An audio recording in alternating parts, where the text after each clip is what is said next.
Assalamualaikum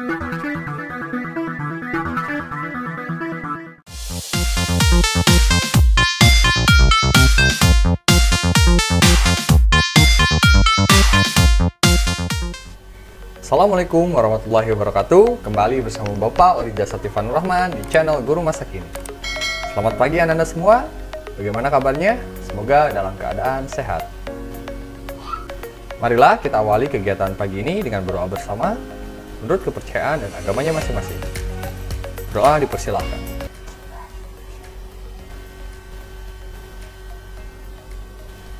Berdoa dicukupkan? Pada pertemuan kali ini, kita akan belajar mengenai penyakit tidak menular.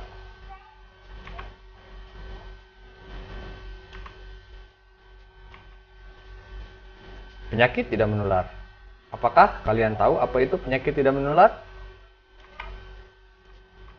Penyakit tidak menular adalah penyakit yang bukan disebabkan oleh kuman atau bakteri, serta tidak ditularkan kepada orang lain.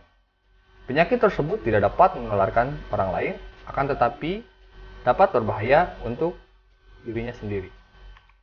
Faktor penyebab terjadinya penyakit tidak menular yaitu pola hidup yang tidak sehat, di mana seseorang tidak melakukan pola hidup sehat.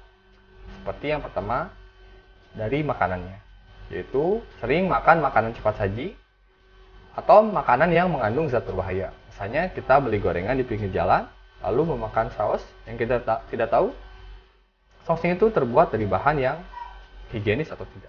Yang kedua, minumannya, yaitu kurang minum air putih. Minuman yang beralkohol dan bersoda atau sejenisnya. Kita harus minum minimal 2,7 liter per hari. Yang ketiga, pola istirahatnya, yaitu sering terlambat tidur, sering bergadang, atau tidak pernah tidur siang. Yang keempat, aktivitas olahraga.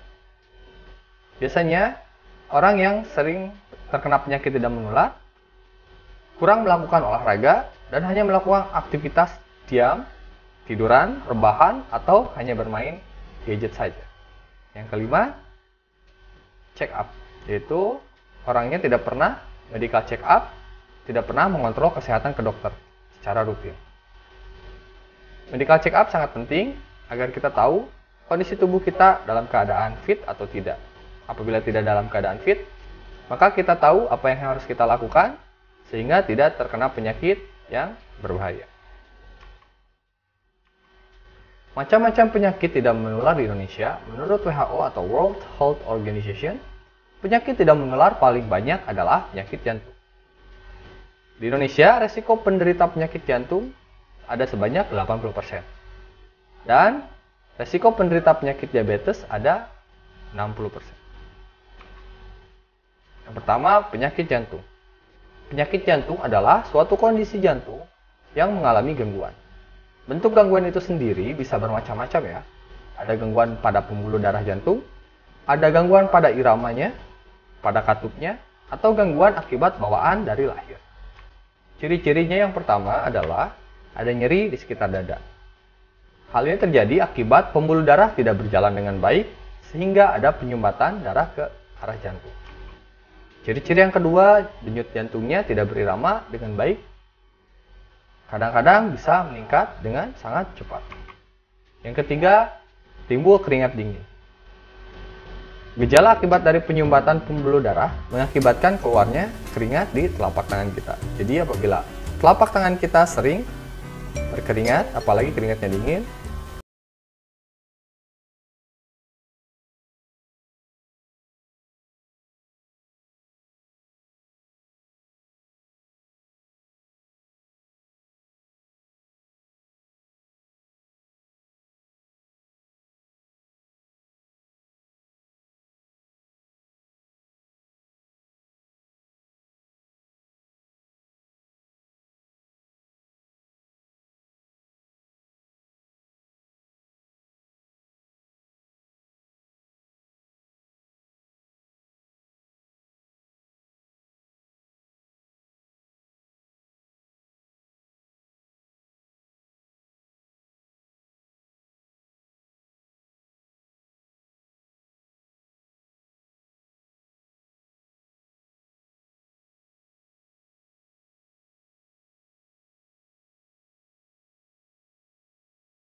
Sariawan atau luka peradangan di bibir dan dalam mulut yang dapat menimbulkan rasa sakit dan tidak nyaman.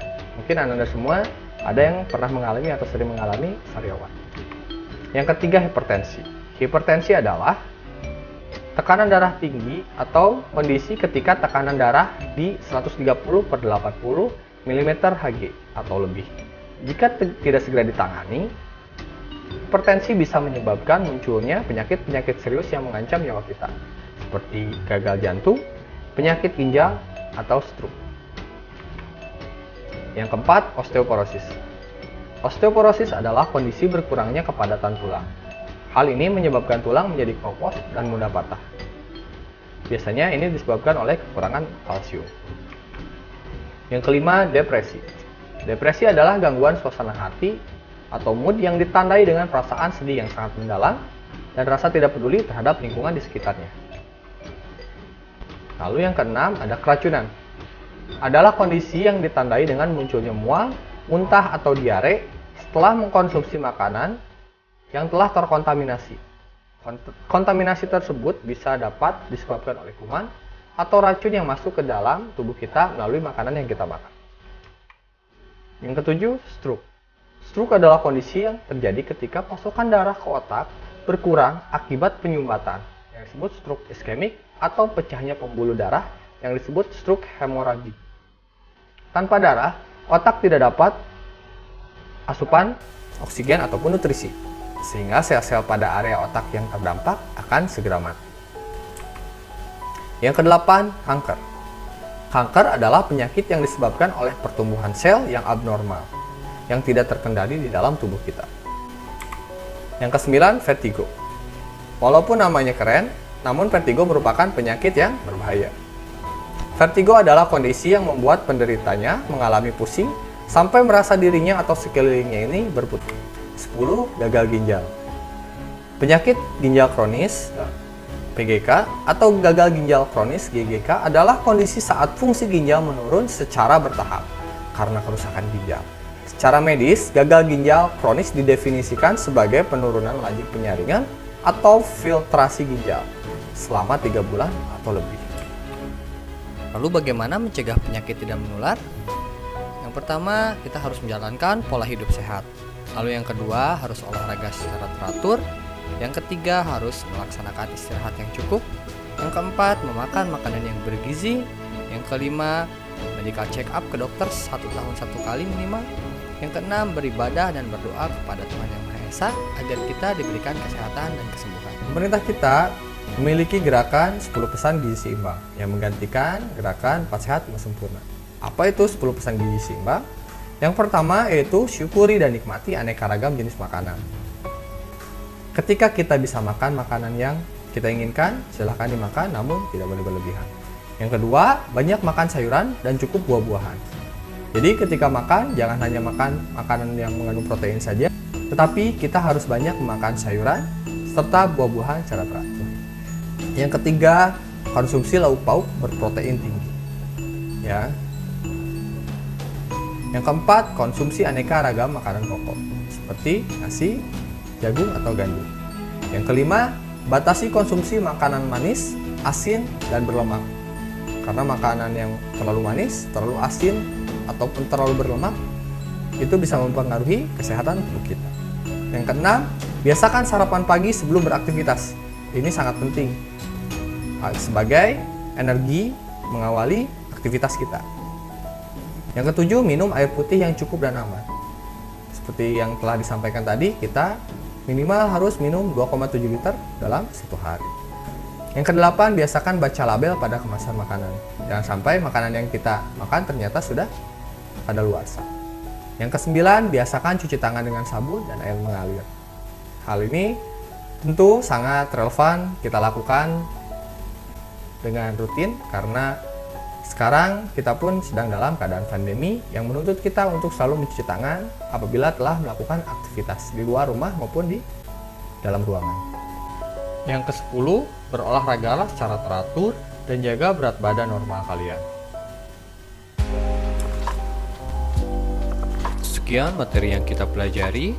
Bila ada pertanyaan, silakan tuliskan di kolom komentar atau tanyakan langsung kepada Bapak Ibu Guru melalui WhatsApp Guru. Setelah ini silakan tugas dikerjakan serta hal-hal yang kira-kira penting tulis atau dicatat di buku pelajaran kejiwaan.